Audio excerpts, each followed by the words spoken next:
banyak, tapi yang paling banyak itu adalah air laut. Dan air yang bisa digunakan itu hanya 3% persentasenya. Apakah air laut ini bisa digunakan? Bisa, akan tetapi air laut ini jika digunakan untuk kebutuhan sehari-hari itu memerlukan teknologi yang lumayan mahal dari segi peralatannya ya teman-teman.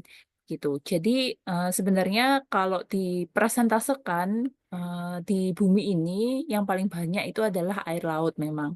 Dan 3%-nya itu adalah air yang bisa digunakan termasuk air sungai, air bawah tanah, ataupun air bersih lainnya. Dan dari 3% tersebut, 79%-nya itu tersimpan di gletser atau di es di kutub utara maupun di kutub selatan. Begitu. Dan 20%-nya itu ada di dalam tanah atau kita sebutnya sebagai air bawah tanah. Dan 1%-nya itu berbentuk air permukaan. Air permukaan ini yang bisa digunakan itu tidak termasuk air laut ya teman-teman, tapi ini termasuk air sungai, waduk, dan lain sebagainya. Oke. Pada sistem hidrologi air, ini bisa teman-teman lihat ya, ada gambar di sini. Bentar.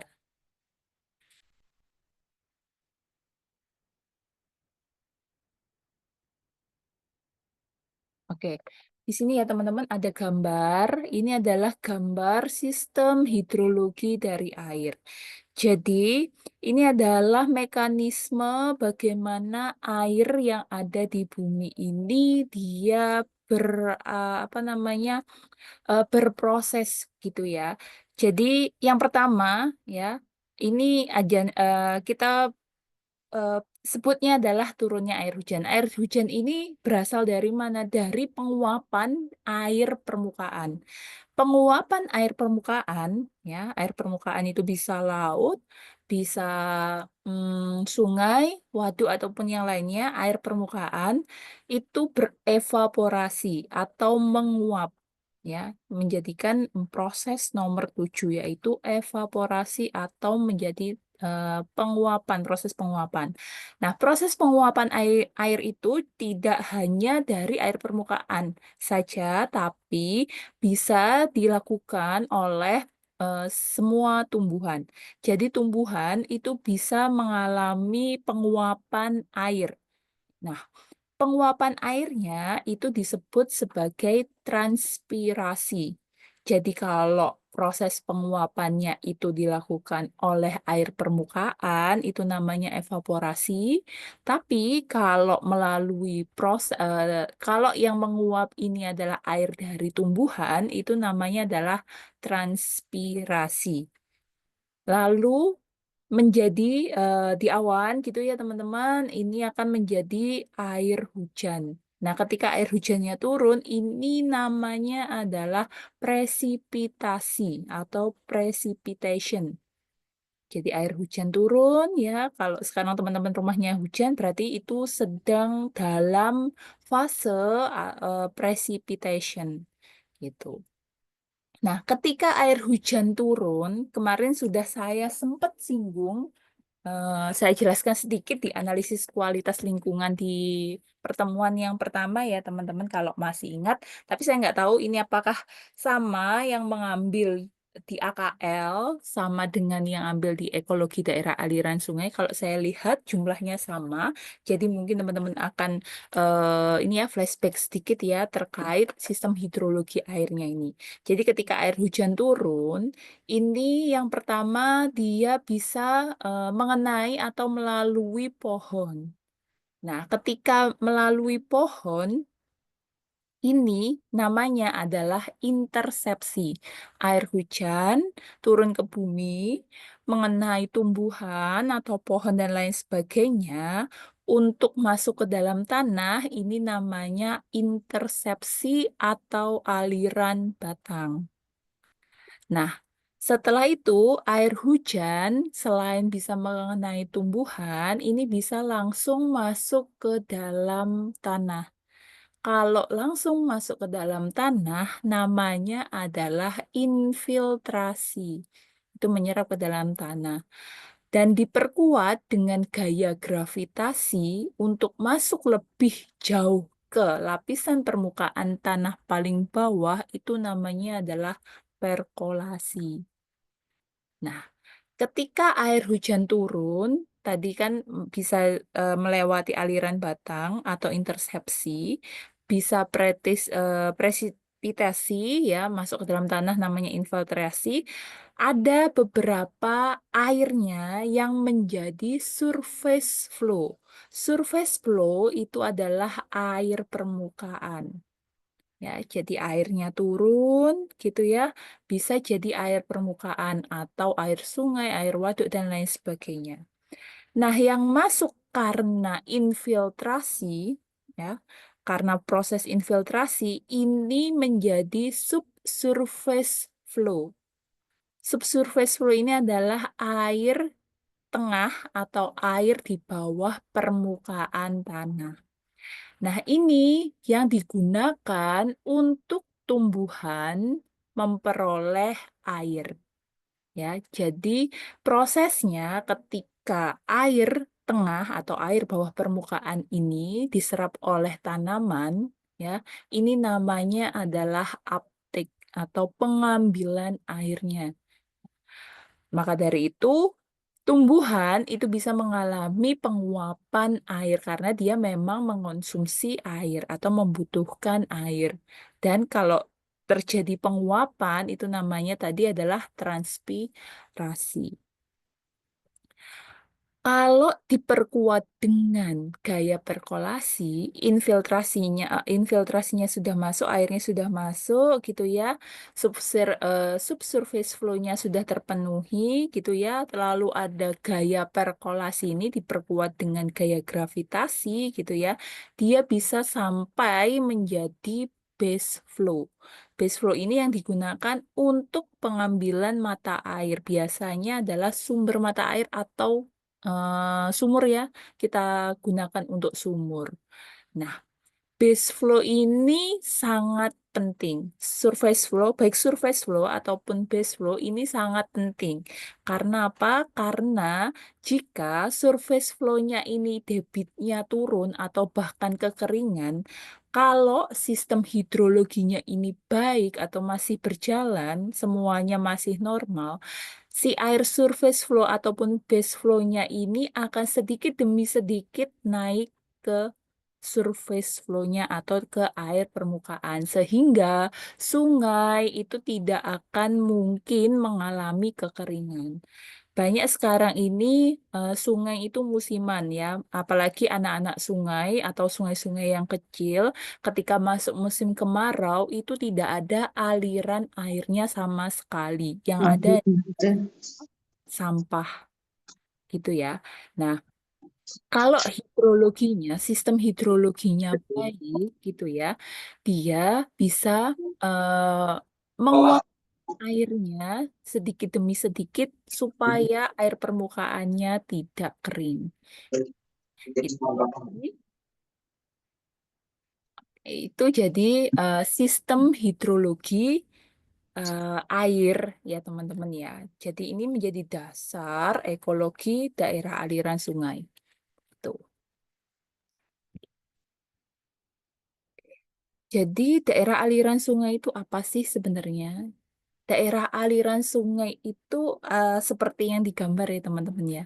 Ini suatu bentang alam. Sebenarnya daerah aliran sungai itu salah satu bentang alam yang ibaratnya kalau teman-teman menganalogikan, jadi das itu adalah sebuah mangkok.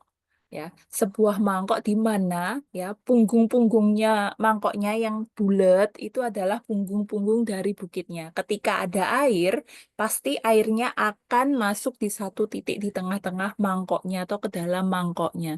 Nah, das aliran sungai itu adalah keseluruhannya itu.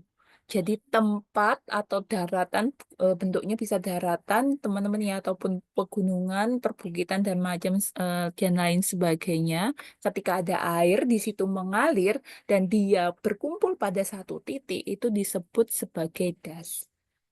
Nah, das ini batasnya adalah masing-masing dari punggung-punggung bukit, ya. Ibaratkan ini adalah sebuah mangkok, di mana di dalam mangkok tersebut ada satu titik ini ya, sungai yang besar gitu ya, untuk berkumpulnya air dari masing-masing punggung bukit yang ada. Yang atau menjadi batas wilayah tersebut, atau batas bentang alam tersebut. Di dalam mangkok tersebut, itu banyak aktivitas-aktivitas yang dilakukan, entah itu pertanian, entah itu pemukiman, ada kota, ada desa, dan lain sebagainya. Nah, itu, juga termasuk daerah aliran sungai.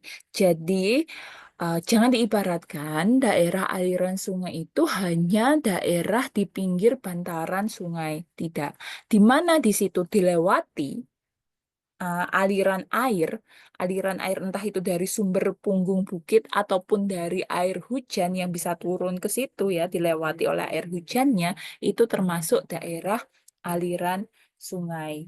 Begitu. Berdasarkan posisi bentang alamnya, das itu dibagi menjadi tiga. Ya, ada bagian hulu, tengah, dan bagian hilir. Bagian hulu ini biasanya merupakan daerah atau kawasan konservasi atau yang dilindungi, di mana di daerah atau area konservasi tersebut ini kerapatan drainasenya sangat tinggi. Yang dimaksud dengan kerapatan drainase ini adalah kerapatan dalam penyerapannya airnya tinggi. Biasanya daerah konservasi ini masih alami ya bagian hulu ini dan memiliki kemiringan lebih dari 15% ya, atau 15 derajat, lebih dari 15 derajat kemiringannya. Artinya daerah bagian hulu ini lumayan curam gitu, dan kerapatan drainasenya tinggi alias tumbuhannya pasti banyak. Kita tahu kalau rapat tumbuhannya ya tadi ada tumbuhannya banyak, maka aliran batangnya atau interpretasinya tadi itu akan semakin banyak juga. Airnya yang melewati tumbuhan untuk masuk disimpan menjadi air bawah tanah itu akan semakin banyak. Maka dari itu, bagian hulu itu biasanya dilindungi atau masuk ke kawasan konservasi. Masuk ke bagian tengah. Nah, bagian tengah ini mulai landai, di mana di bagian tengah ini sudah mulai digunakan untuk beberapa aktivitas meskipun belum banyak aktivitasnya. Contohnya adalah mungkin digunakan sebagai perkebunan, pertanian, dan lain sebagainya. Lalu selanjutnya adalah daerah hilir. Nah, di daerah hilir ini bisa dipastikan bahwa kerapatan drainasenya akan sangat rendah. Karena apa? Karena di daerah hilir ini biasanya digunakan untuk pemukiman. Paling banyak adalah untuk pemukiman. Sehingga jika untuk pemukiman dan dan populasinya akan bertambah banyak, maka dia membutuhkan lahan untuk dibuka untuk dijadikan kawasan perumahan, sehingga kerapatan drainasenya dia akan berkurang atau bahkan buruk ya, bisa dikatakan buruk. Apalagi kalau di daerah pemukiman tersebut gitu ya, ada industri atau ada yang lainnya ya, ini akan berpengaruh terhadap kualitas dari air yang ada di das tersebut. Karena apa? Karena kawasan pemukiman, industri, dan yang lain-lain pasti akan melakukan pencemaran yang dia akan masuk ke dalam badan air. Begitu. Itu tadi das kalau dilihat melalui atau kategorinya bentang alam. Yang selanjutnya adalah klasifikasi das kalau dilihat dari luasannya. Kalau dilihat dari luasannya, daerah aliran sungai itu ada tiga, ada mikro, meso, dan makro. Kalau mikro itu kita ngomongnya hanya satu daerah aliran sungai saja. alirannya itu hanya satu tanpa ada anak sungainya. Itu adalah das mikro. Biasanya das mikro ini Eee, luasnya hanya 5 sampai 100 kilometer persegi. Kalau das meso ini kita bisa lihat das mesonya ya teman-teman ya, dia ini, yang pertama ini adalah punggung bukitnya ya teman-teman ya. Nah ini dia beberapa punggung bukit gitu ya, ketemu pada beberapa satu aliran. Ketemu lagi di sini, satu aliran lagi. Nah das meso ini adalah beberapa kumpulan dari das mikro, ya. Jadi dia sudah mulai punya anak sungai. Luasnya das meso ini biasanya 100 sampai 500 kilometer persegi. Dan yang paling besar itu adalah das makro, gabungan dari beberapa das meso. Ini bisa dari beberapa daerah atau kawasan gitu. Oke. Kita masuk ke fungsi hidrologi das.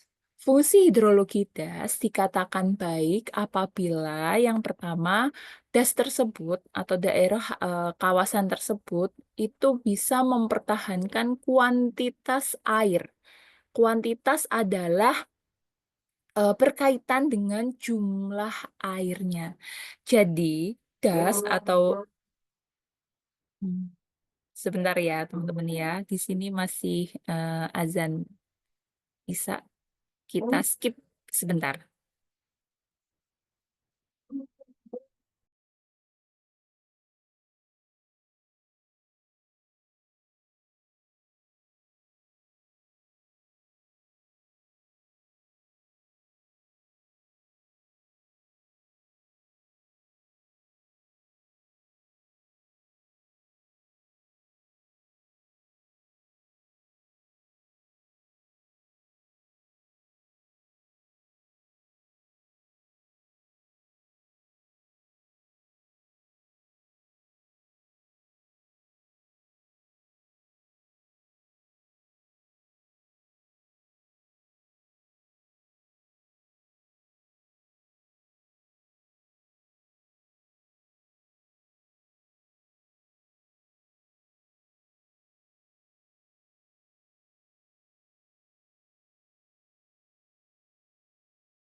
Baik, kita lanjutkan ya. Jadi, eh, das dikatakan memiliki hidrologi yang baik apabila yang pertama das tersebut bisa mempertahankan kuantitas airnya. Kuantitas ini berkaitan dengan jumlah airnya. Dan dapat digambarkan melalui satu das yang baik, sistem hidrologinya baik, itu bisa mengalirkan airnya baik secara vertikal maupun horizontal. Jadi, das yang baik dia ada aliran permukaannya, aliran tengah atau aliran base flow-nya itu tetap ada. Meskipun terjadi yang namanya puncak kemarau. Jadi dia tetap ada alirannya dan dia bisa terjadi yang namanya infiltrasi ya ataupun perkolasi. Jadi dia bisa mengalirkan secara vertikal maupun horizontal. Lalu yang selanjutnya, tadi sudah saya jelaskan bahwa, jika terjadi, das itu bisa dikatakan baik apabila ketika air permukaannya ini mulai habis atau mulai volumenya turun ya, dia bisa tetap ada alirannya dengan cara apa? Dia akan melepaskan air bawah permukaannya ataupun aliran bawah tanahnya ya atau air tanahnya ini secara perlahan ke permukaan. Jadi alirannya akan tetap ada gitu. Itu adalah, fungsi hidrologi das dan, ketika, terjadi puncak, air hujan turun atau puncak hujan gitu ya, musim penghujan, itu, aliran permukaannya meskipun banyak tidak akan, terjadi yang namanya bencana keairan atau ya, salah satunya adalah terjadinya banjir. Kalau dikatakan, suatu daerah banjir gitu ya, tiba-tiba terjadi banjir gitu ya, itu bisa, dikatakan salah satu penyebabnya adalah fungsi hidrologi dasnya itu sudah terganggu. Sehingga menjadikan, bagian hilir atau di bagian, yang padat pemukiman ini, air hujannya meluap, gitu. Nah, kalau hal ini tidak akan terjadi kalau bagian hulu ataupun bagian tengahnya itu, sistem drainasenya atau kerapatan vegetasinya masih terjaga. Ketika banyak pepohonan atau tumbuhan gitu ya, maka bisa dipastikan bahwa air hujannya yang lebih banyak itu akan, melalui aliran batangnya.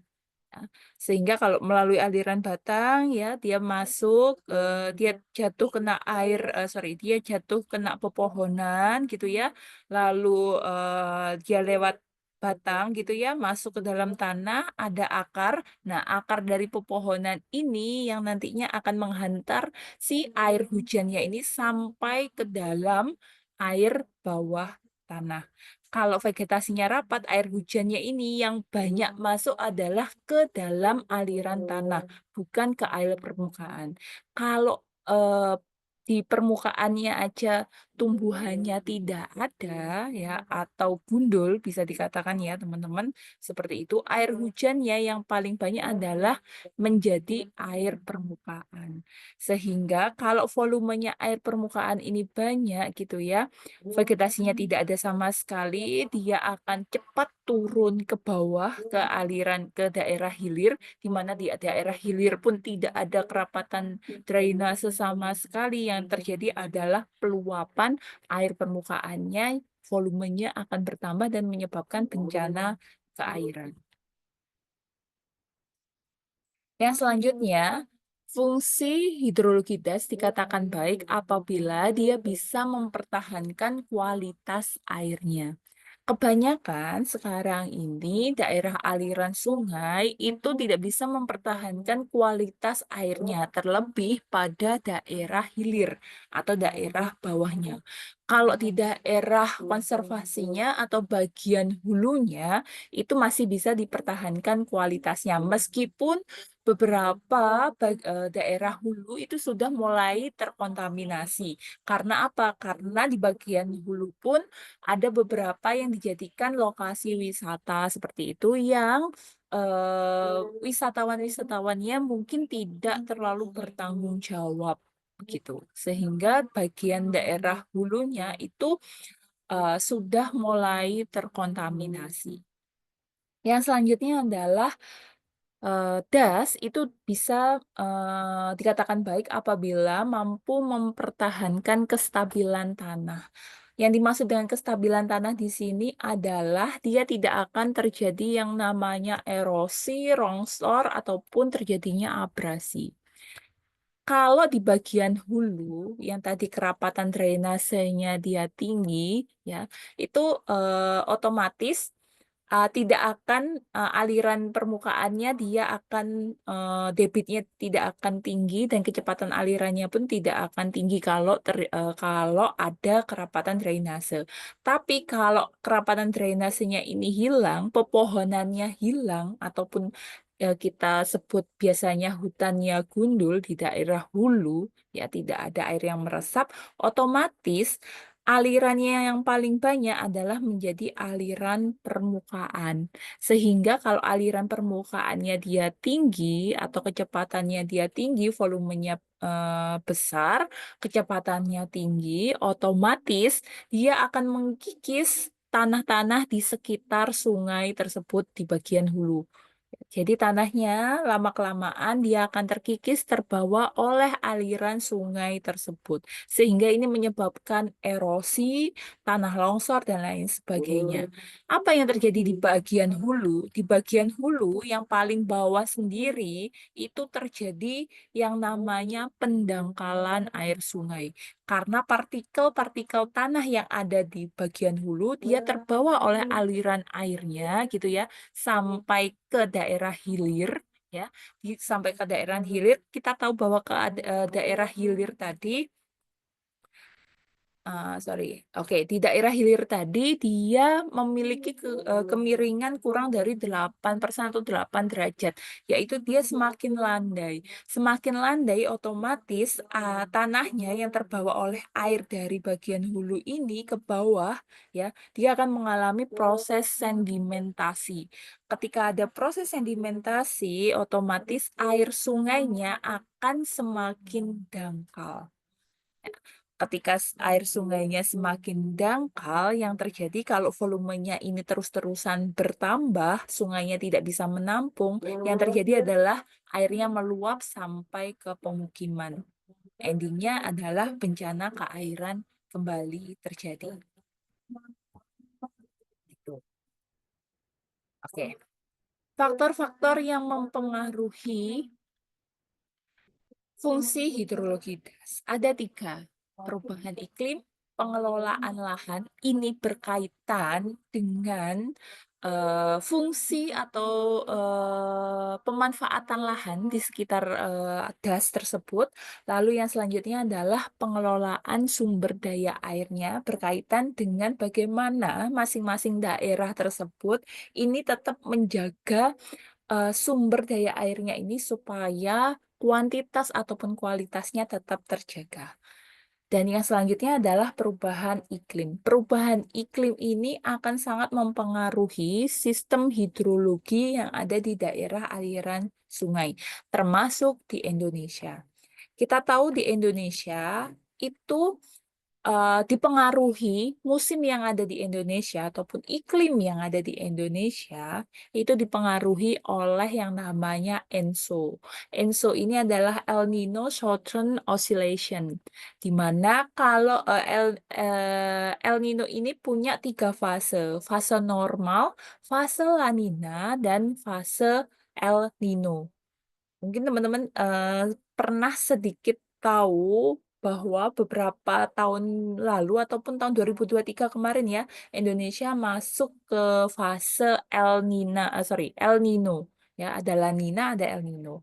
Nah, pada fase ENSO atau fase normalnya ya, eh, angin pasat dari benua Amerika, ini secara normal gitu ya, teman-teman ya, secara normal berhembus dari Amerika ke Indonesia. Dan ini akan mempengaruhi air permukaan yang ada di Samudra Pasifik. Samudra Pasifik kita tahu dia mendapatkan penyinaran sinar matahari setiap tahunnya. Ya, setiap hari, setiap tahunnya dia akan terkena sinar cahaya matahari.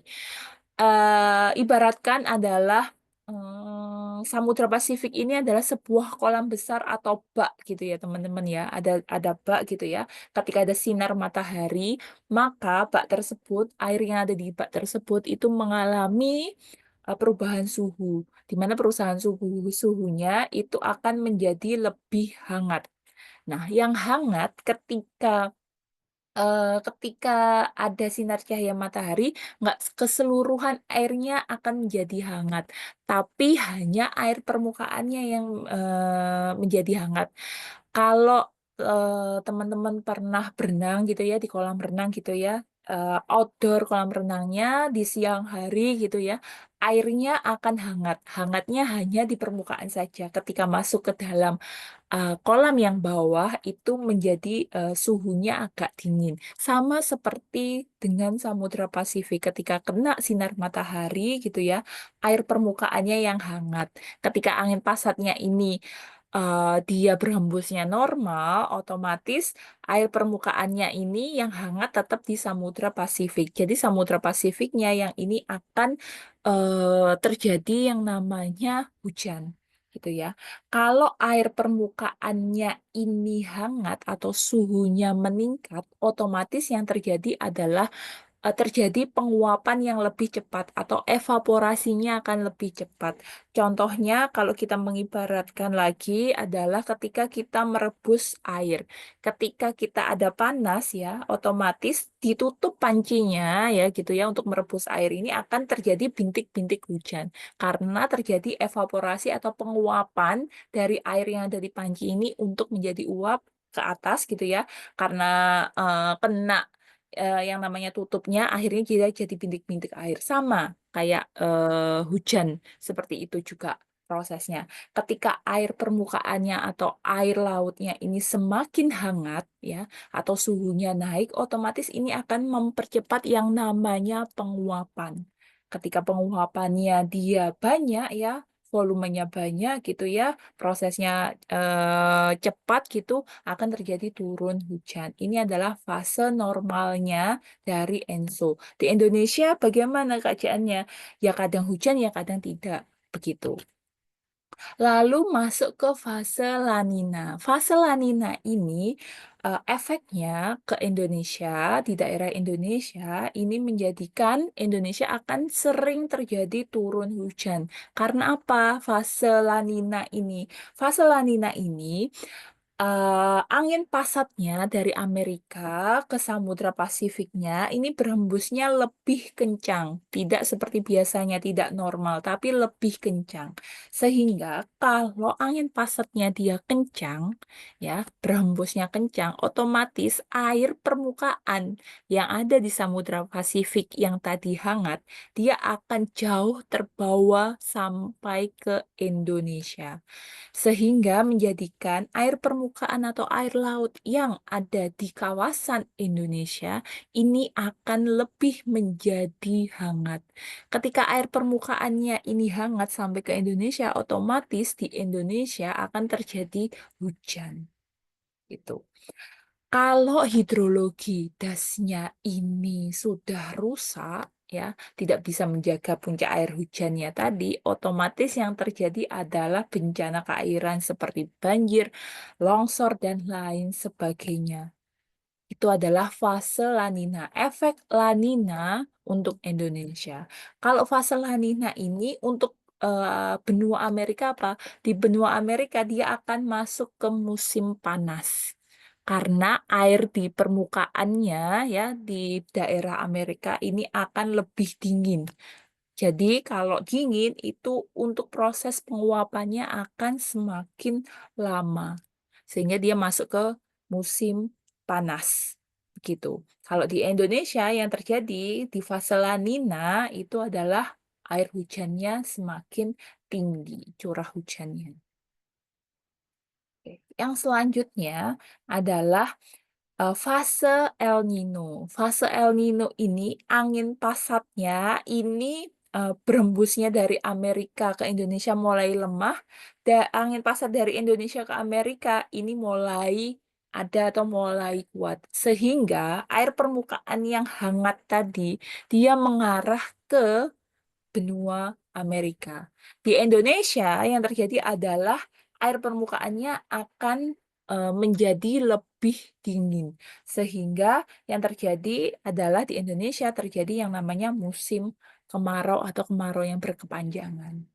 Di Amerika, musim penghujan ya itu akan lebih tinggi di Amerika jatuhnya begitu. Kalau di fase El Nino itu di Indonesia akan mengalami fase dingin atau fase kemarau. Lagi-lagi, kalau musim kemarau, sistem hidrologinya tidak baik atau sudah rusak, yang terjadi adalah bencana kekeringan akan terjadi di beberapa wilayah di Indonesia. Itu kenapa eh, hidrologi yang ada di Indonesia, fungsi hidrologi das yang ada di Indonesia itu dipengaruhi oleh bahan iklim.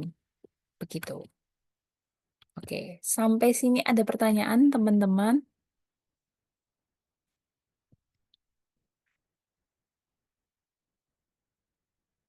Ada pertanyaan? Masih belum ada, Bu. Belum.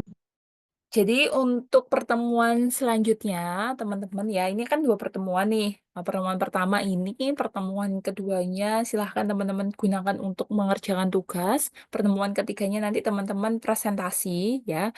Jadi mohon ya, tadi kan sudah tahu nih daerah aliran sungai itu seperti apa. Diibaratkan sebuah mangkok di mana di situ ada pemukiman, ada kegiatan pertanian dan lain sebagainya. Nah, tolong cari salah satu studi kasus gitu ya, boleh dari berita ya teman-teman ya, berita online ataupun berita media massa ataupun apapun atau mungkin teman-teman ada data gitu ya.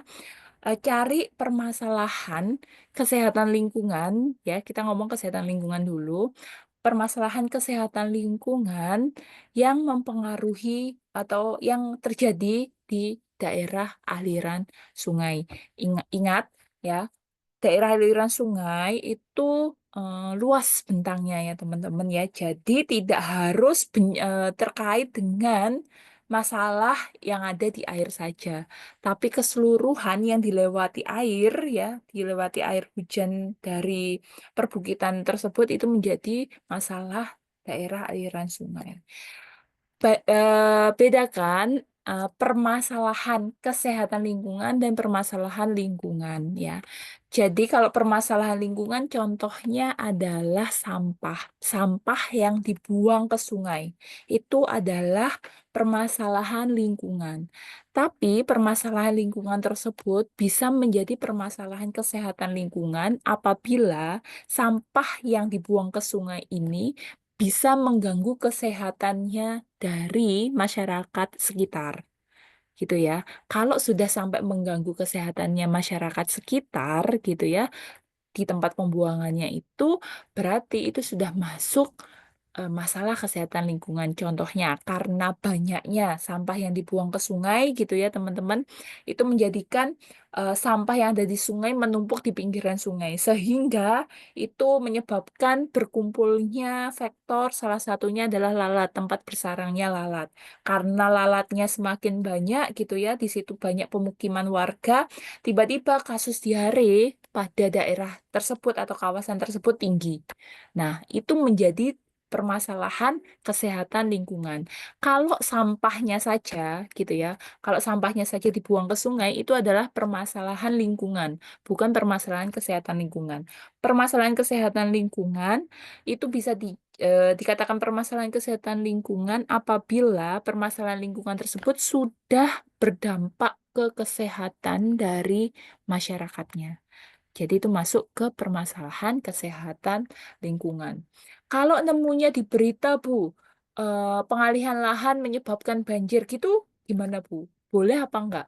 Boleh. Tapi teman-teman harus punya data tambahan bahwa pada banjir tersebut, gitu ya, di artikel tersebut atau di artikel lain dikombinasikan gitu ya, banjir tersebut itu menyebabkan tingginya angka kejadian leptospirosis.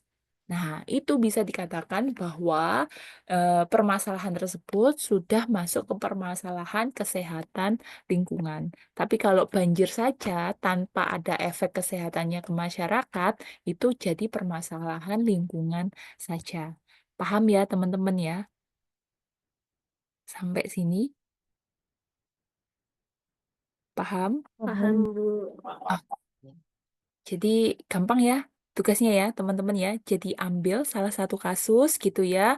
Seumpamanya tadi ada banjir nih, ya. Teman-teman ambil banjir di kawasan daerah aliran Sungai Berantas, contohnya gitu ya. Dikaitkan dengan permasalahan kesehatan di daerah banjir tersebut, apa gitu, pakai artikel yang lain boleh dikombinasikan. Lalu teman-teman mulai menganalisis tingginya si angka leptospirosis contohnya di kawasan banjir itu dianalisis karena apa gitu ya, dibikinkan grafik gitu ya, terjadinya tingginya leptospirosis ini karena apa saja faktornya gitu ya, apakah karena airnya yang pasokan air bersihnya yang kurang, atau mungkin banyaknya sorry, banyaknya roden yang ada di kawasan tersebut. Roden itu adalah sejenis hewan pengerat ya teman-teman. Contohnya adalah tikus. Kita tahu leptospirosis salah satunya ditularkan melalui tikus gitu atau apa. Jadi teman-teman bisa menganalisis itu, besok dipresentasikan, dilihat di analisisnya gitu ya. Langsung dalam bentuk PPT saja. Gitu ya teman-teman ya. Jadi tidak usah membuat makalah ataupun yang lainnya. Oke, bisa teman-teman? Izin bertanya, Izin Bu. bertanya, Bu. Ya, oke, siapa dulu? Hmm, Monggo, Mbak Yuka. Iya, mau bertanya ini tugasnya pribadi atau kelompok, Bu? Pribadi dulu ya, teman-teman ya. Baik, Bu. Pribadi dulu ya, satu-satu dulu ya. Ya, Bu, terima kasih. Oke, yang lainnya? Bu, izin bertanya. Oke. Tadi kan Bu Maria menyampaikan terkait tugasnya itu bisa mencari dari berita, terus Oke. untuk pendukungnya juga berita. Nah, Mm-mm. misal saya melihat topik utamanya itu lihat dari berita, terus pendukungnya dari jurnal gitu gimana, Bu? Boleh, boleh Boleh juga. ya, Pak? Boleh juga. Baik. Baik, terima Asalkan kasih Bu kejadiannya Maria. nggak jauh-jauh ya. Maksudnya nanti kejadian banjirnya di tahun 2023, tapi data kasusnya di tahun sebelumnya gitu kan agak nggak matching ya. Iya, Bu. Iya, hati-hati ya. Iya, Itu siap. yang berdekatan Makasih, Bu. gitu ya. Oke. Yang lainnya, teman-teman, ada pertanyaan atau sudah? Oke. Jika tidak ada pertanyaan lagi, kita ketemu minggu depan langsung presentasi ya, teman-teman ya. Oke. Oke. Saya akhiri perkuliahan Mohon pada maaf, hari Bu Maria, ini. izin tanya. Yang Oke. tadi itu disuruh dibuat grafik, itu grafik bagaimana ya, Bu? Mohon maaf, saya masih Em, bingung. Oke, oke. Terima kasih. Oke, bentar. Saya tunjukkan contoh tugasnya ya, sebentar.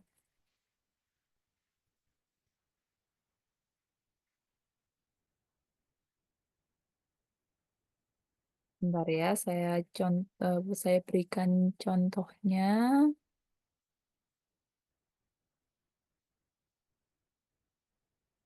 Semoga masih ada contohnya.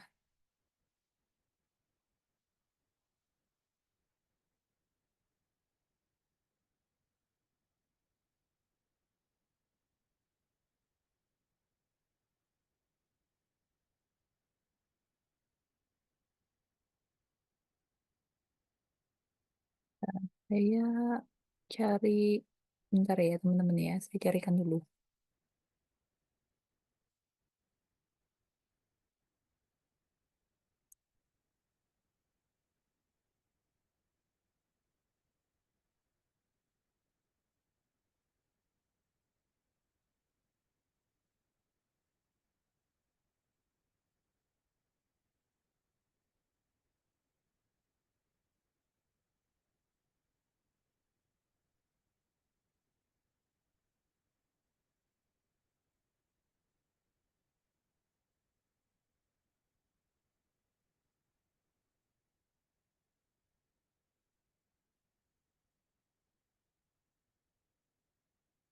Hmm, mana tadi?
Oke, ini contohnya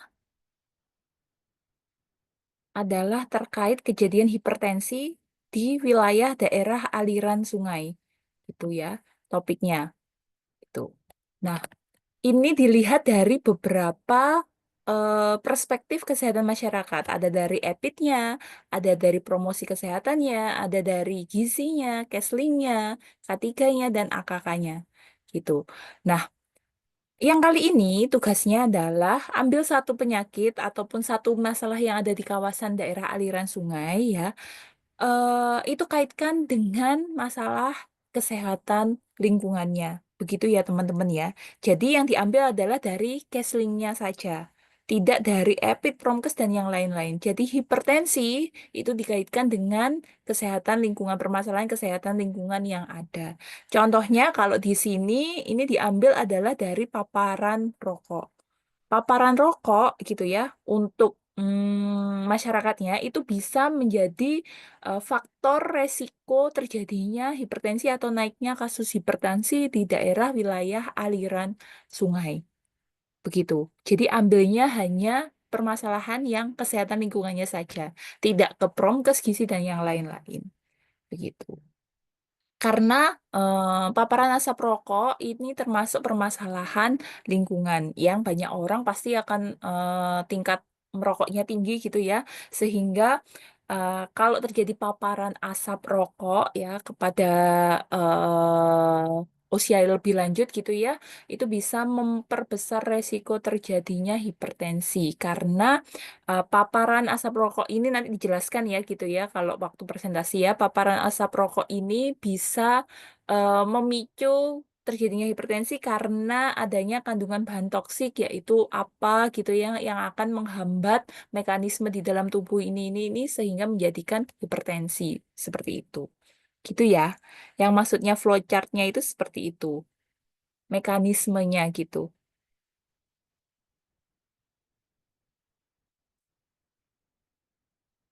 Gitu, teman-teman? Oke? Baik, Bu, terima kasih. Oke. Ada lagi pertanyaan, teman-teman?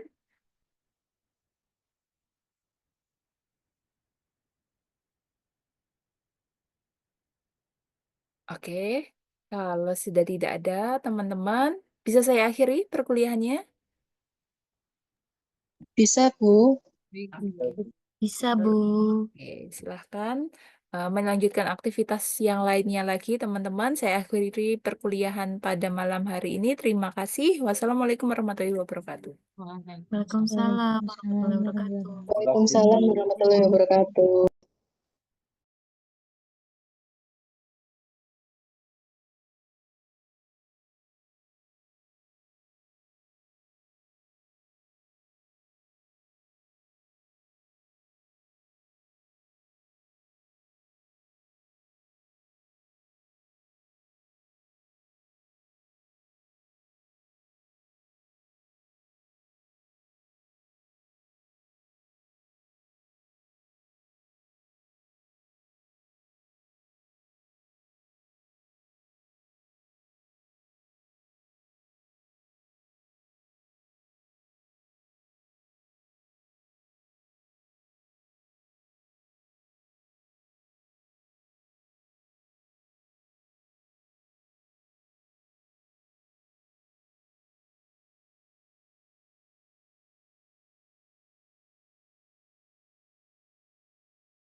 Hai, dia sendiri.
Mas Novian kok direkod?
Pencet di mesin Novian.